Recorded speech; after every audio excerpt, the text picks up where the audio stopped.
咁呢個咧就要教大家呢個叫孤神寡宿年不利婚姻，呢個咧就係術數上邊嘅。嗱，你自己咧就揾咗自己嘅生肖先。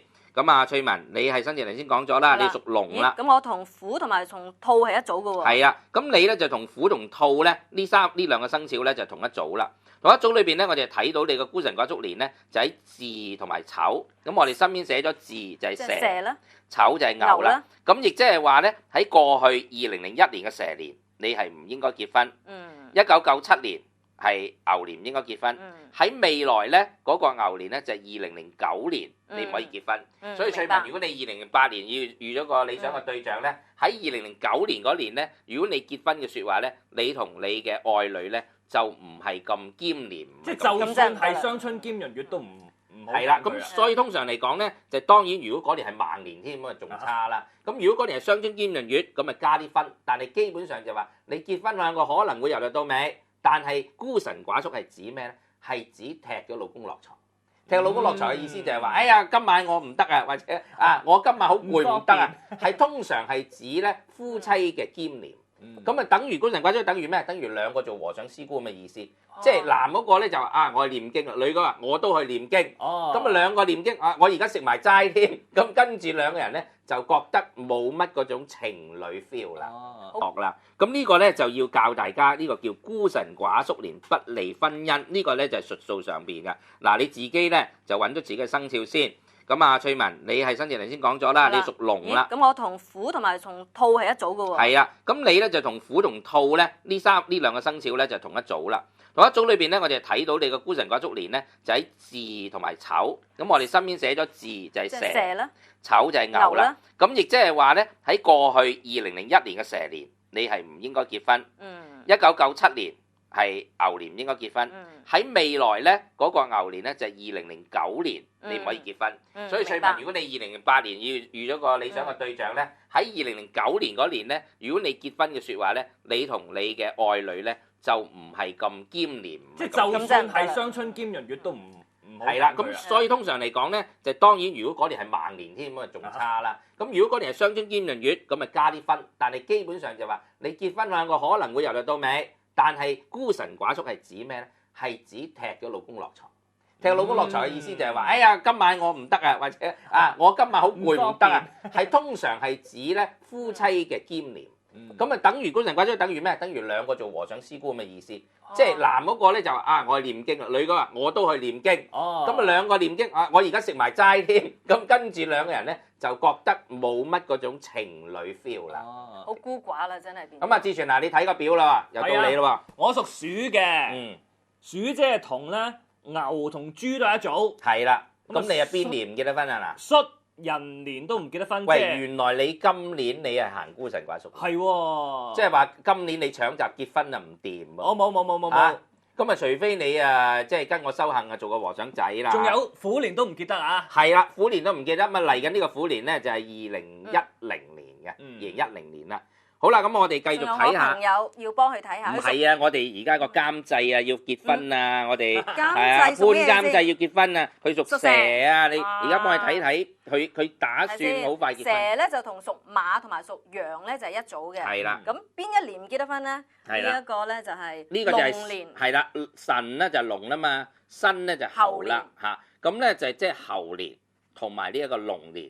到你呢兩年結得婚啦，監製你記住啦，監製記住啦。咁咧好啦，再睇埋咧係我哋現場啊有位攝影哥哥啊，佢屬雞喎，話要結婚，咁啊睇下佢咧係個孤神寡宿喺邊度啦。嗱，申酉戌狗啦嚇，呢三個生肖咧係以羊年同埋豬年係唔可以結婚嘅。如果結婚咧，夫妻兩個咧就和尚師姑啦。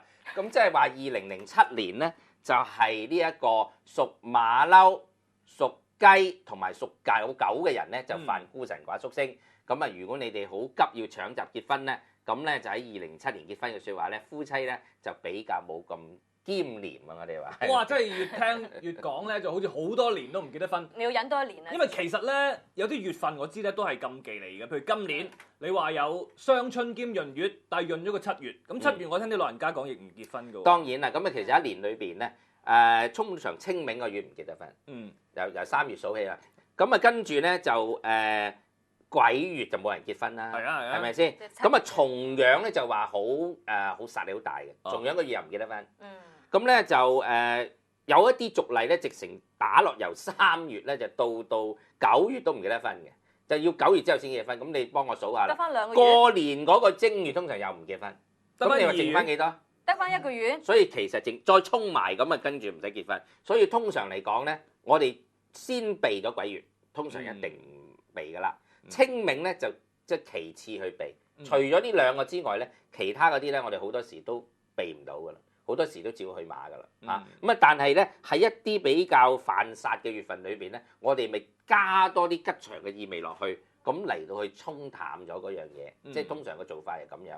咁但係講開嗰個即係禁忌裏邊好多嘢，你哋小朋友都唔知嘅喎，翠文你有冇姊妹結過婚，曾經經歷過一啲係好得意嘅禁忌咧？有啊，我就想問你，因為知道我今日嚟訪問你，係咁我就啱啱有個朋友咧，佢就有個妹妹要結婚，咁但係佢啱啱發現自己咧就有咗 BB，咁但係佢又好想參加妹妹嘅婚禮，咁其實佢去唔去得參加？梗唔得啦，因為大肚婆咧就係喺結婚整個過程嘅儀式裏邊咧，都係代表係一個煞氣好大㗎。因為佢有個 BB 有個 BB，咁咧通常就你講嗰種係一種例啦。最煞氣最大咧，其實咧就係姊妹一齊結婚。哦，唔係雙喜臨門。譬如話一齊結婚又嗰日根本唔好啦。如果係1年之內都唔好。哇！1年之內都唔得。個理由就點解咧？根本喺中國古傳統裏邊都咁講啊。逢親譬如2個兄弟，娶2姊妹呢個就唔好，一定唔好嘅。呢個咧係相沖嘅，一定唔好結婚。我識咗朋友咧係一對 twins 娶另一對 twins 係唔好嘅，呢個咧就叫相沖嘅。咁所以喺中國傳統裏邊咧就認為咧，即係2個兄弟千祈唔好嫁埋2姊妹。呢個第一。第二咧，2姊妹或者2兄弟咧，千祈唔好同一年結婚。1年都唔得啊？唔得，係沖嘅。咁如果你一定要嗰年要結婚，譬如相見，如果好似今年咁啦，你一定要結婚咧，都要有一個標準啦。嗱，個標準就係譬如呢一日係你嘅結婚咧，呢一日之前嘅4個月之內，你唔好結婚。呢一日之後嘅4個月之內唔好結婚，咁就唔使1年啦。咁大概幾耐咧？其實係講108日。108日就係一個吉數嚟嘅，宇宙數嚟㗎。過咗108日咧，就乜嘢都得嘅。咁呢個引用咧係代表乜嘢咧？即係話你結婚嗰日之前嘅108日裏邊，唔好結婚。或者舉例咧，譬如好多時會遇到一啲白事咧，白事咧通常嚟講咧，就通常都唔會嗰年走去結婚，或者嗰年做喜事㗎啦。但係如果你真係有啲白事唔係咁直係嘅，而你又想去嘅咧，都要避忌呢個108日。即係話結婚嗰日前108日，如果喺呢108日裏邊發生嘅，你就一定唔去得㗎啦。喺108日之外嘅得。咁所以換句説嚟講咧，如果你2個一定要結婚咧，你就要喺嗰個其中一個人結婚之後嘅108日，或者之前嘅108日之前結咗佢，或者之後嘅108日結咗佢，就唔可以喺呢一個4個月之內裏邊係結婚。哇！